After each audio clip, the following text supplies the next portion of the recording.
প্রথমে আমরা জানবো সূরা ইউসুফ নাজিল হলো কেন। কোনো কিছু তো আর এমনি এমনি হয় না, নিশ্চয়ই কোনো কারণ আছে নাজিল হওয়ার। তাই একবার হযরত ওমর রাদিয়াল্লাহু তাআলা আনহু একটা জায়গায় ঘুরতে গেছেন বা তার বন্ধুর বাড়িতে গেছেন। সেখানে একজন ইহুদির সঙ্গে তার দেখা হয়েছে। ইহুদি একটা কাগজের টুকরো নিয়ে এসে ওমর রাদিয়াল্লাহু তাআলার কাছে দিয়ে বলতেছেন, ওমর দেখো, আমাদের এই তাওরাতের মধ্যে ইউসুফের ঘটনা বলা আছে, তোমাদের কোরআনের মধ্যে কি বলা আছে? ওমর রাদিয়াল্লাহু তাআলা মন খারাপ করলেন, আসলেই তো নাই। আবার তাফসীর ইবনে কাসিরের মধ্যে লেখা আছে, নবীজি সাল্লাল্লাহু আলাইহি ওয়াসাল্লামকে ইহুদিরা গিয়ে জিজ্ঞাসা করলো, হে মুহাম্মদ, আমাদের এখানে তো ইউসুফের কথা বলা আছে, তোমাদের কোরআনের মধ্যে কি ইউসুফের কথা বলা আছে? রাসূল সাল্লাল্লাহু আলাইহি ওয়াসাল্লাম হতাশ হয়ে বললেন যে আসলেই তো নাই। এরপর আল্লাহর পক্ষ থেকে ওহী আসলো। আসার পরে ইউসুফ আলাইহিস সালামের ঘটনাকে আল্লাহ তাআলা নবীজি মুহাম্মদ সাল্লাল্লাহু আলাইহি ওয়াসাল্লামের মাধ্যমে আমাদেরকে তো জানিয়ে দিলেনই, আবার ইহুদি খ্রিস্টানদেরকেও আল্লাহ তাআলা জানিয়ে দিলেন।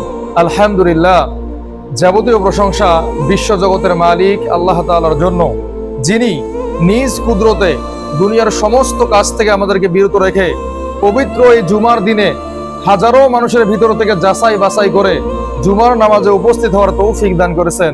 আমরা বলি আলহামদুলিল্লাহ। আল্লাহর ঘর মসজিদে আসার থেকে বড় নিয়ামত পৃথিবীতে মানুষের জন্য আর নাই।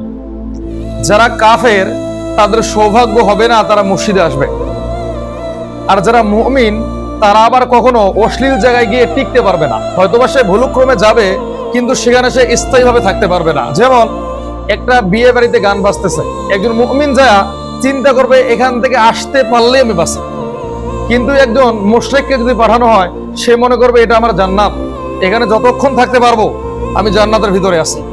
মসজিদের ভিতরে আমরা দেখি কিছু মানুষ নামাজ পড়ে দৌড় মারে, মানে তার কাছে মনে হয় যে মসজিদে সে যতক্ষণ বসে আছে জাহান্নামের আগুন এখানে জ্বলতেছে, মসজিদ থেকে বের হতে পারলেই তার জান্নাত। আবার কিছু মানুষ এমন আছে, এই যে মসজিদে ঢুকেছে সে মনে করেছে যে আমি জান্নাতের মধ্যে বসে আছি, আল্লাহ যদি এইভাবে আমাকে বসে রাখতো, যদি আমার কাজকর্ম কিছু করা না লাগতো, সারাদিন এখানে বসে থাকতে পারতাম, আমার কাছে মনে হয় ভালো লাগতো। এরকম মানুষও কিন্তু আছে।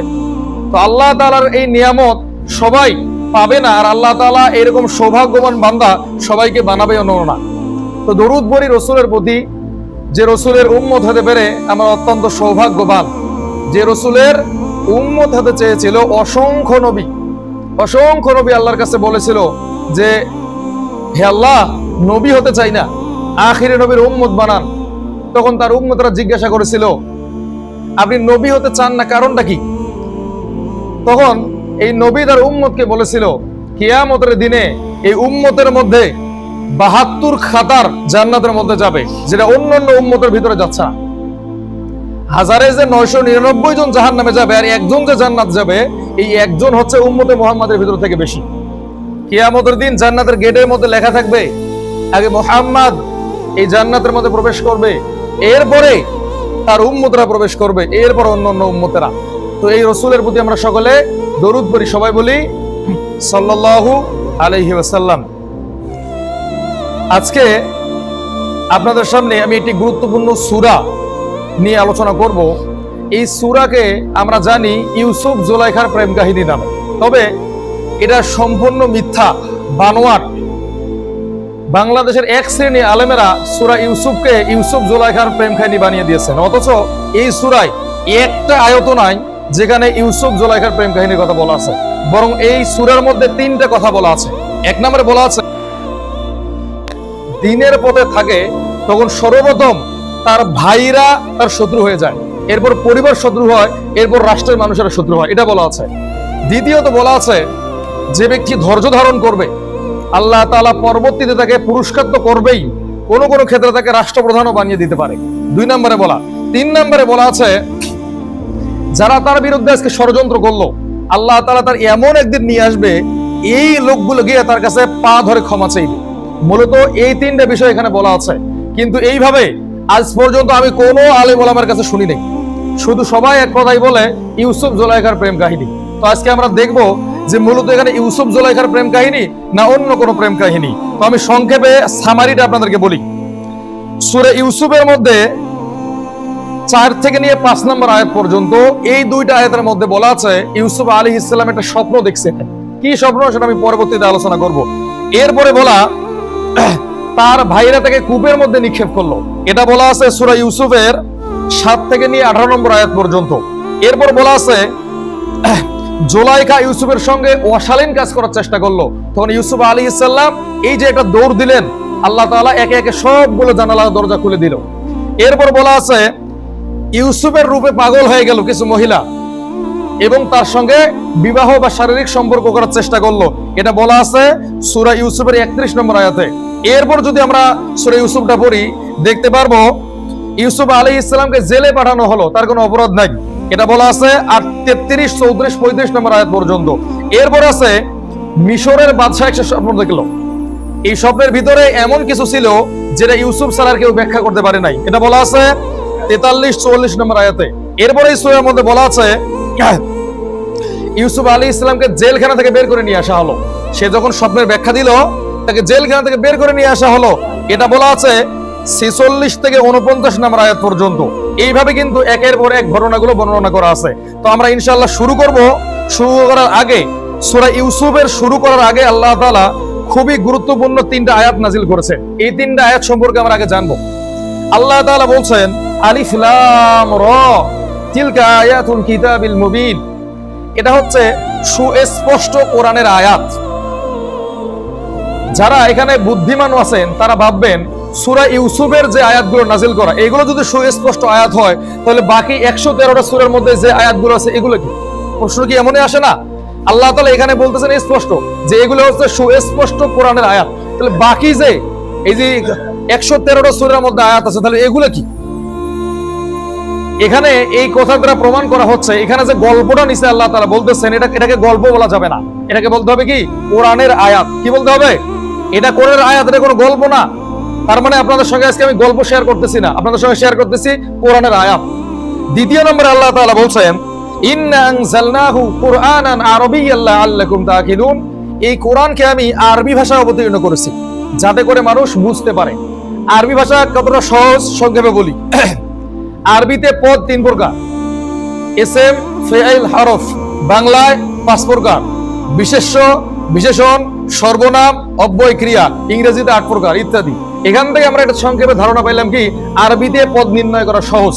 তো এটা নিয়ে আমি কোনো একদিন আলোচনা করবো ইনশাআল্লাহ। তো আরবি ভাষায় নাজিল করার উদ্দেশ্য কি? যেন এটা সবাই বুঝতে পারে, এই জন্য। তা আজকে আমরা কি বলি যে আমি আরবি ভাষা শিখতে পারবো না, এটা আপনার ভুল ধারণা। আপনার রবি আপনাকে বলছে যে এটা আরবি ভাষায় নাজিল করেছি মানুষকে বোঝানোর জন্য। 3 নম্বর আল্লাহ তাআলা বলতেছেন নাহনু নাকুসু আলাইকা আহসানাল কসসি বিমা আওহাইনা ইলাইকা, আমি তোমার সামনে এটা উত্তম ঘটনা বর্ণনা করতেছি এই কোরআনের মাধ্যমে যেটার ব্যাপারে তুমি অবগত ছিলে না। এই কোরআনে একটা ঘটনাকে আল্লাহ তাআলা উত্তম ঘটনা বলতেছেন। কোরআনের মধ্যে আমাদের নবীর ঘটনা আছে, এটাকে আল্লাহ তাআলা উত্তম বলেন নাই। মুসার ঘটনা আছে, এটাকে আল্লাহ তাআলা উত্তম বলে নাই। ঈসার ঘটনা আছে, দাউদ সুলাইমানের ঘটনা আছে, এটাকে কিন্তু আল্লাহ তাআলা উত্তম বলতেছেন না। উত্তম বলতেছেন কোন ঘটনা? সূরা ইউসুফের এই ঘটনাটাকে। তার মানে বোঝা যায় এর ভিতরে গভীর জ্ঞানের কিছু কথা আছে। তো ইনশাআল্লাহ এই সংক্ষিপ্ত সময়ে আজকে এটা নিয়ে আমরা জানবো। প্রথমে আমরা জানবো সূরা ইউসুফ নাজিল হলো কেন। কোনো কিছু তো আর এমনি এমনি হয় না, নিশ্চয়ই কোনো কারণ আছে নাজিল হওয়ার। তো একবার হযরত ওমর রাদিয়াল্লাহু তাআলা আনহু একটা জায়গায় ঘুরতে গেছেন বা তার বন্ধুর বাড়িতে গেছেন, সেখানে একজন ইহুদির সঙ্গে তার দেখা হয়েছে। ইহুদি একটা কাগজের টুকরো নিয়ে এসে ওমর রাদিয়াল্লাহু তাআলার কাছে দিয়ে বলতেছেন, ওমর দেখো আমাদের এই তাওরাতের মধ্যে ইউসুফের ঘটনা বলা আছে, তোমাদের কোরআনের মধ্যে কি বলা আছে? ওমর রাদিয়াল্লাহু তাআলা মন খারাপ করলেন, আসলেই তো নাই। আবার তাফসীর ইবনে কাসিরের মধ্যে লেখা আছে নবীজি সাল্লাল্লাহু আলাইহি ওয়াসাল্লামকে ইহুদিরা গিয়ে জিজ্ঞাসা করলো, হে মুহাম্মদ আমাদের এখানে তো ইউসুফের কথা বলা আছে, তোমাদের কোরআনের মধ্যে কি ইউসুফের কথা বলা আছে? রাসূল সাল্লাল্লাহু আলাইহি ওয়াসাল্লাম হতাশ হয়ে বললেন যে আসলেই তো নাই।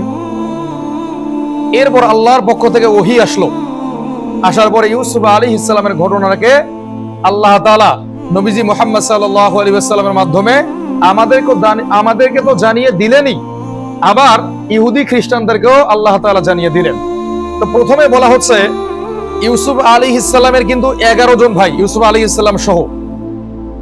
এবং ইউসুফ আলাইহিস সালামের বাবা ইয়াকুব, তার ছিল 4 জন স্ত্রী। একজনের নাম হচ্ছে রাহিল, একজনের নাম হচ্ছে লাইয়া। লাইয়ার ঘরে ছিল 2 জন সন্তান, একজন হচ্ছে ইউসুফ আলাইহিস সালাম আর তার ছোট ভাই বেনিয়ামিন। এই 2 জন হচ্ছে ইউসুফ আলাইহিস সালামের, মানে তারা 2 জন আপন ভাই। আর বাকি 10 জন ছিল 3টা মায়ের ঘর থেকে আসা।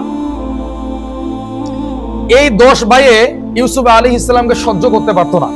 সৎ মায়ের ঘর তো কি বলে, সৎ মায়ের ঘরে যদি মা না থাকে, এরকম কিন্তু মানে যারা এই সিচুয়েশনে পড়েছেন তারা জানে। এদিকে ইউসুফ আলাইহিস সালাম ছিলেন কি অত্যন্ত সুন্দর। মেরাজের রাতে রাসূল সাল্লাল্লাহু আলাইহি ওয়াসাল্লাম ইউসুফ আলাইহিস সালামকে দেখেছিলেন এবং তিনি দুনিয়াতে আসার পর বললেন যে ইউসুফকে পৃথিবীর অর্ধেক সৌন্দর্য দান করা হয়েছে। চিন্তা করতে পারেন, মানে এই কথাটা যতটা সহজে বললাম এতটা সহজ বিষয় না। পৃথিবীর অর্ধেক সৌন্দর্য। আজকে তো কত মেয়েকে আমরা দেখি, কত নায়ক গায়ককে দেখি, বলি এত সুন্দর। পৃথিবীতে আল্লাহ তাআলা সৌন্দর্যকে 1 ভাগ পাঠানো হয়েছে। এই 1 ভাগের ধরুন আপনি আমি কত মানুষ সুন্দর, আর ইউসুফ আলাইহিস সালামকে দেওয়া হয়েছে অর্ধেক, অর্থাৎ 50%। তো তিনি কত সুন্দর চিন্তা করেন। আর যখন কোনো ছোট বাচ্চা সুন্দর হয় তখন কিন্তু তাকে দেখলে একটু মায়া মহব্বত আমাদের বেড়ে যায়, আমরা তাকে কোলে নেই, অনেক সময় তাদেরকে ভালো কোনো কিছু কিনে দেয় বা ইত্যাদি ইত্যাদি করি। তো ইউসুফ আলাইহিস সালাম ছিলেন সুন্দর, তার পিতা ইয়াকুব তাকে অত্যন্ত ভালোবাসতেন। এখন 10 ভাইয়ের ভিতরে কারো বাবা যদি 1 ভাইকে ভালোবাসে, তা 10 ভাই তো হিংসা হবে, এটা স্বাভাবিক। তো এই 10 ভাই ইউসুফ আলাইহিস সালামের উপর হিংসা করতে শুরু করলো। আব্বা খালি একাই ভালোবাসে, আমাদের চোখে পড়ে না, আমরা কি তার সন্তান নয়, ইত্যাদি ইত্যাদি নানান কথা তারা ভাবতে শুরু করলো। এক পর্যায়ে তাদের ভিতরে একজন ভাই ছিল, তার নাম হচ্ছে ইহুদা। ইহুদা বলল, ইউসুফ যতক্ষণ আমাদের পিতার চোখের সামনে আছে ততক্ষণ পর্যন্ত আমরা আমাদের বাবার মন পাবো না। এখন তারা 10 ভাই মিলে সিদ্ধান্ত নিল কি করা যায়। তখন একজন বলল একে হত্যা করে ফেলি, আরেকজন বলতেছে একে কুয়োর মধ্যে নিক্ষেপ করি, আরেকজন বলতেছে কি করো করো, এ আব্বার সামনে না থাকলেই হচ্ছে, একে আমরা চোখের সামনে দেখতে চাই না। তো যেমন কর্ম তেমন কাজ।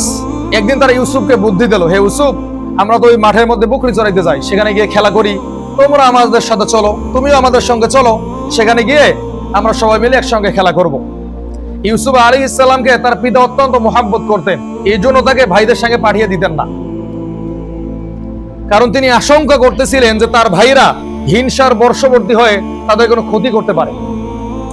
একদিন ওই সময় আসলো যখন ইউসুফ আলাইহিস সালাম তো ছোট মানুষ, সে আব্বার কাছে গিয়ে বলল, আব্বা, আমার ভাইরা তো অমুক মাঠে খেলা করতে যায়, আমিও খেলা করতে যাব। ইয়াকুব বললেন যে না, আমি আশঙ্কা করতেছি যে তোমাকে নেকড়ে খেয়ে ফেলবে, বা তোমার ভাইরা তোমাকে ছেড়ে অন্য কোথাও যাবে, আর শেয়াল, শকুন বা ইত্যাদি ইত্যাদি তোমার ক্ষতি করতে পারে। তার 10 ভাই এবার তার বাবার কাছে গিয়ে বলতেছে, আব্বা, আমাদের উপর কি আপনাদের বিশ্বাস নাই? আমাদের উপর কি আপনার বিশ্বাস নাই? বরং আমরা তো তাকে নিরাপত্তা দিব।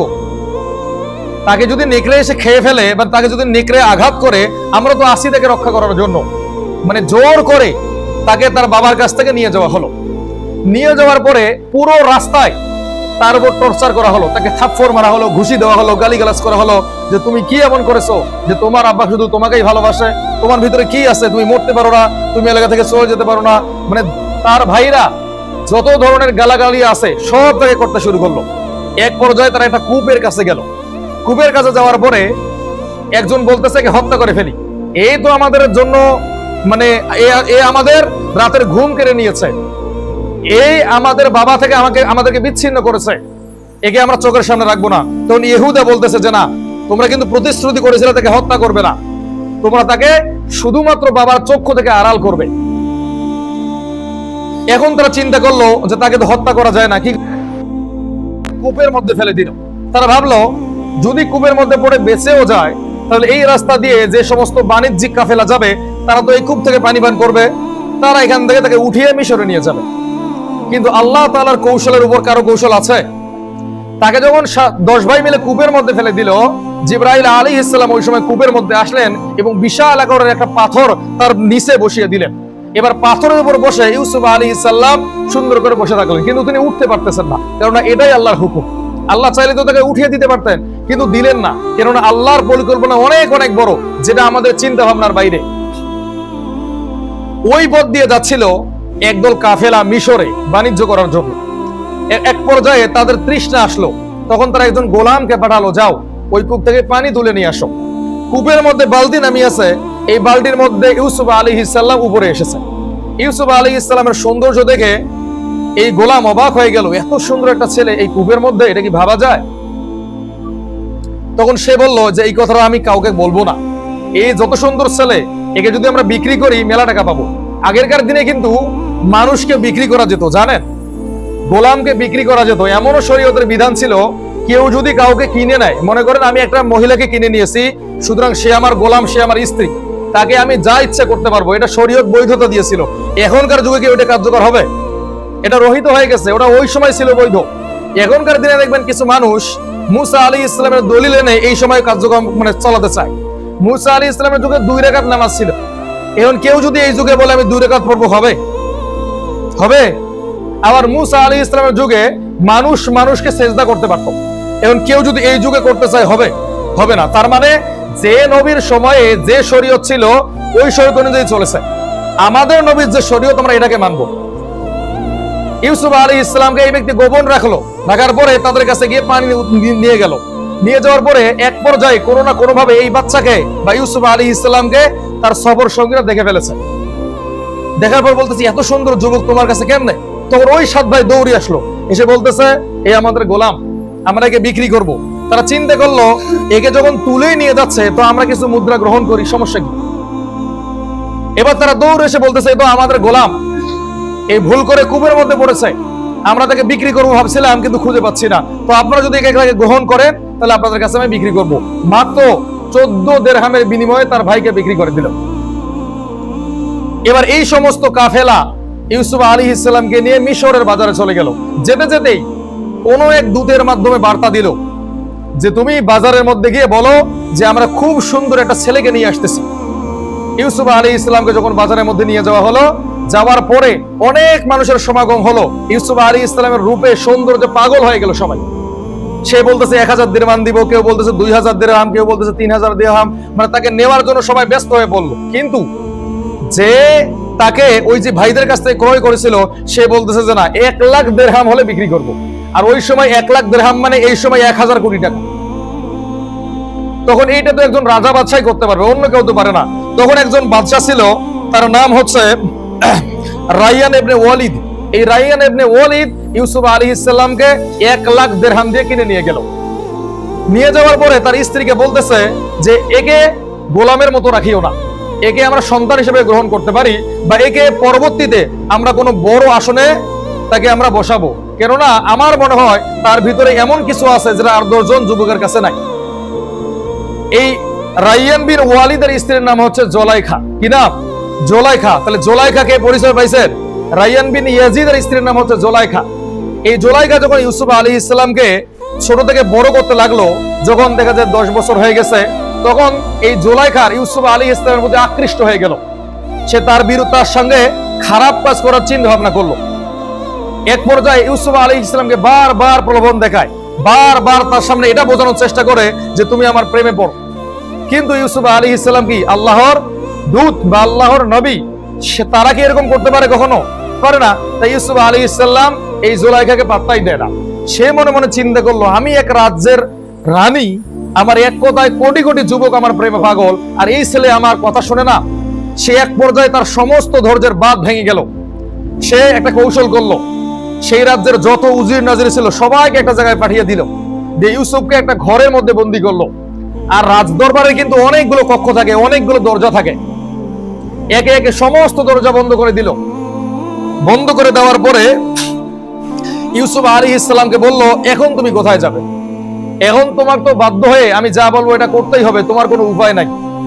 ইউসুফ আলাইহিস সালাম আল্লাহর প্রতি তাওয়াক্কুল করে যখনই জোলাইখা তার কাছে আসলো, ইউসুফ আলাইহিস সালাম একটা দৌড় দিলেন।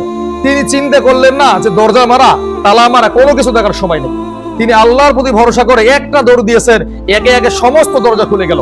তিনি সেখান থেকে বের হয়ে আসলেন। তাহলে ইউসুফ আলাইহিস সালামের মতো কি আমরা ধারণা করতে পারি না যে এই জাহিলি যুগে মানুষ যা করে করুক, আমি করব না, এরকম নিয়ত করতে পারি না? একটা বিয়ে হচ্ছে, কে বক্স বাজায় বাজাও, আমার ছেলে বিয়ে হলে আমি বাজাবো না, এরকম নিয়ত করা যায় না? প্রত্যেকটা গ্রামে এখন জাহিলি যুগ চলতেছে। আমরা তো আর আবু জেহেলের যুগ দেখিনি, দেখেছি? তবে আমার মনে হয় আমাদের মতো এত খারাপ যুগ আবু জেহেলের সময় ছিল না। আমার মনে হয় এর থেকে ভালো ছিল তারা।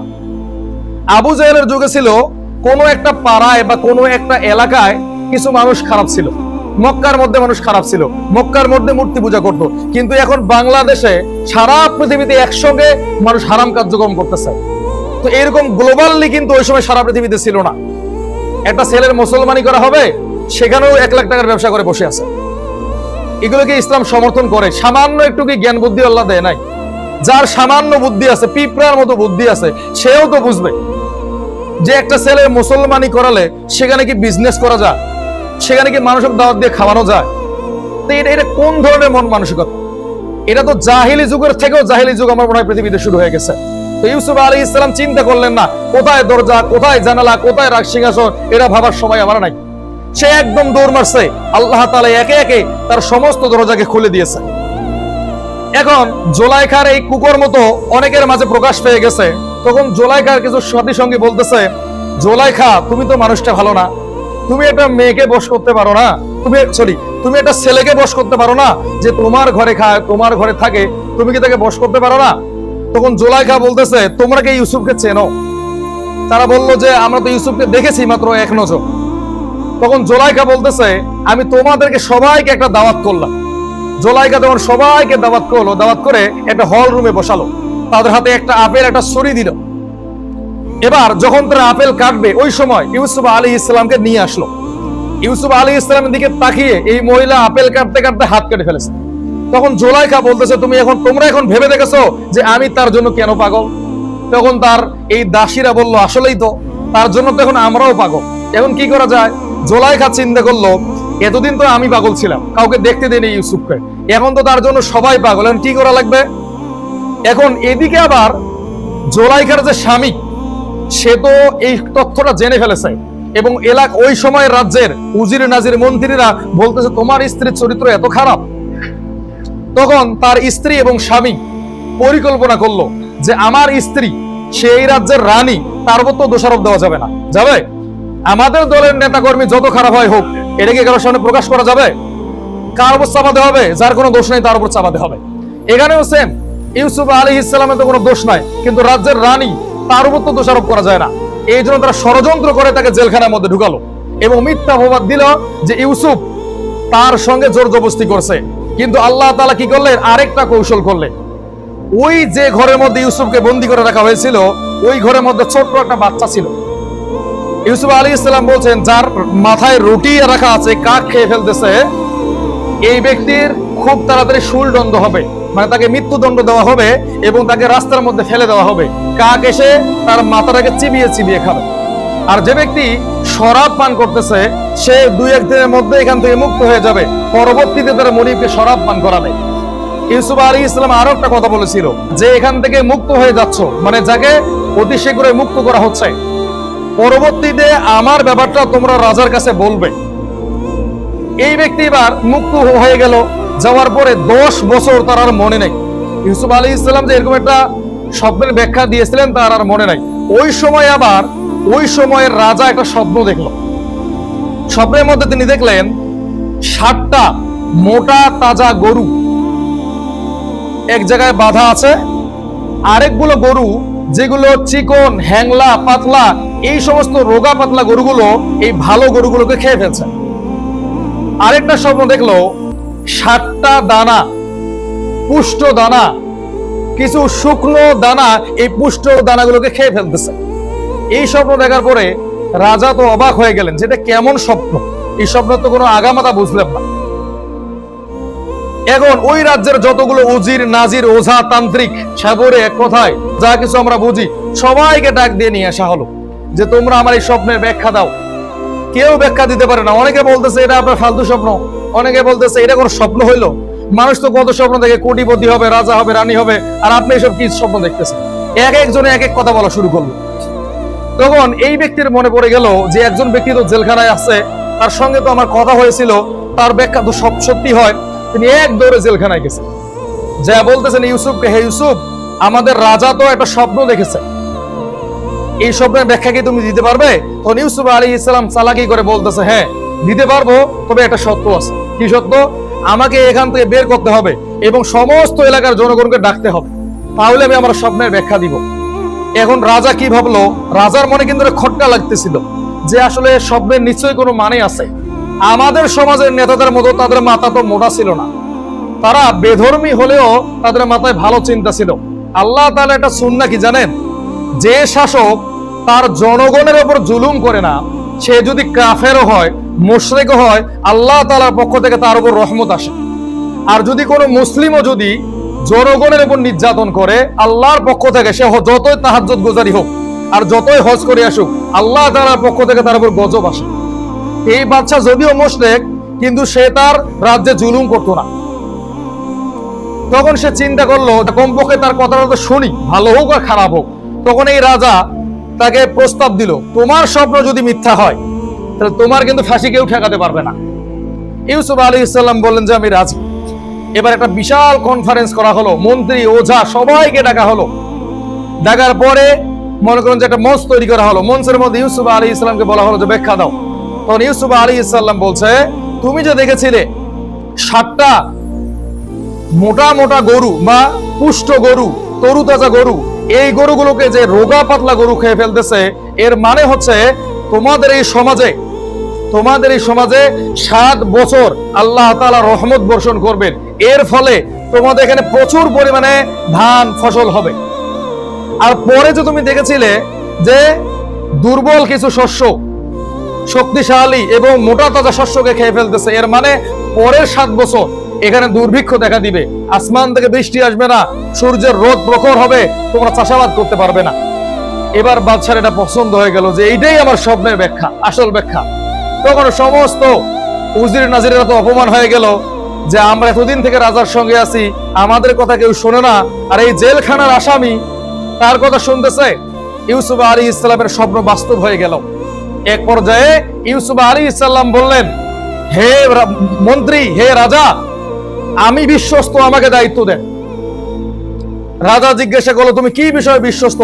তখন ইউসুফ আলাইহিস সালাম বলতেছে, আমি তোমার এই অর্থনীতির যে ধস নেমেছে, এই ধসকে আবারও পুনরুজ্জীবিত করতে পারবো, আমি তোমার এই সাম্রাজ্যকে ভালো একটা অর্থনীতির দিকে নিয়ে যেতে পারবো, আমাকে দায়িত্ব দাও। তখন ইউসুফ আলাইহিস সালামকে দায়িত্ব দেওয়া হলো এবং ইউসুফ আলাইহিস সালামের ভবিষ্যৎবাণী অনুযায়ী বা স্বপ্নের ব্যাখ্যা অনুযায়ী 7টা বছর মানুষ চাষাবাদ করে অল্প কিছু খেলো, অল্প কিছু মানে আহার করলো, আর বাকি সব কিছু জমা করে দিল। তখন সারা পৃথিবীতে দুর্ভিক্ষ দেখা দিলেও মিশরের মধ্যে দুর্ভিক্ষ নাই, কেননা তারা জমা রেখেছিল। ইউসুফ আলাইহিস সালামের এই যে দুর্ভিক্ষ চলতেছে সারা পৃথিবীতে, ইউসুফ আলাইহিস সালামের পিতা ছিল কেনানে, কেনান থেকে তারা এই 10 ভাই দুর্ভিক্ষের কবলে পড়ে। তারা শুনেছে যে মিশরে নতুন একজন বাণিজ্য মন্ত্রী হয়েছে, তাদের কাছে যারাই যায় তাদেরকে ভালো ভালো খাবার দেয় বা তাদেরকে ধন সম্পদ দেয়, এক কথায় তাদের চলতে ফিরতে যা প্রয়োজন হয় সবকিছু দেয়।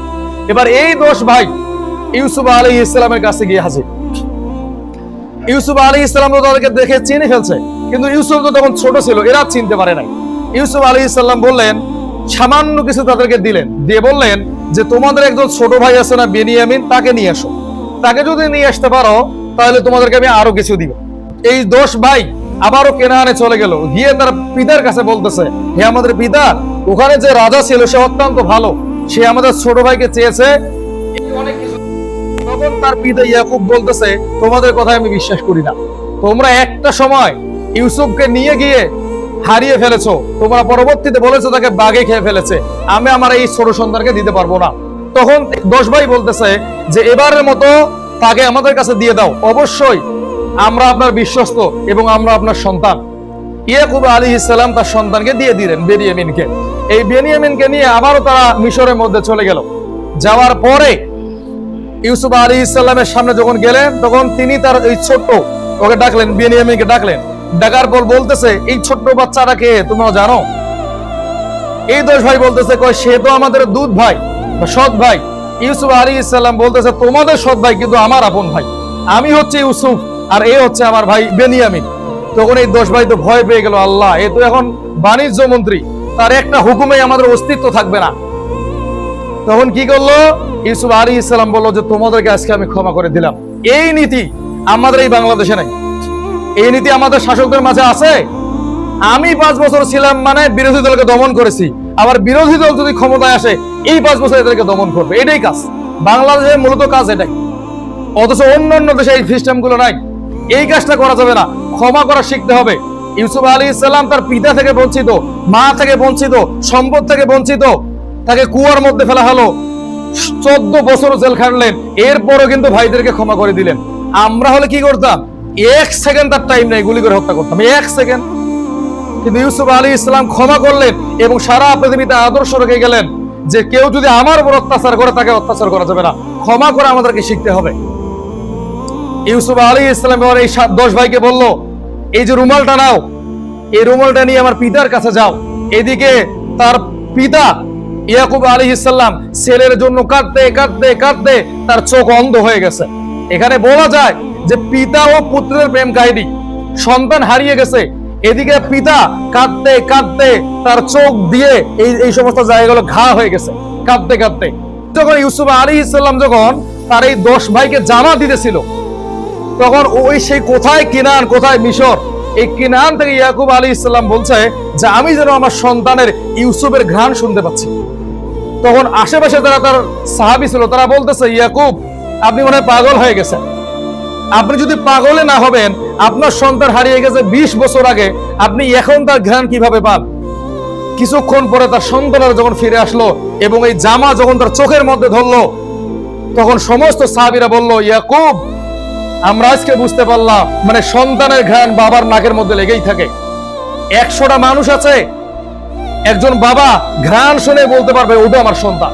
একজন মা শত শত শিশুর মাঝেও তার সন্তানকে চিনে নিতে পারবে। এটাই আল্লাহ তাআলা মানুষের মাঝে একটা মানে জজবা পয়দা করে দিয়েছেন। এবার ইউসুফ আলাইহিস সালামের পিতা সহ এই যে ওখানে চলে আসে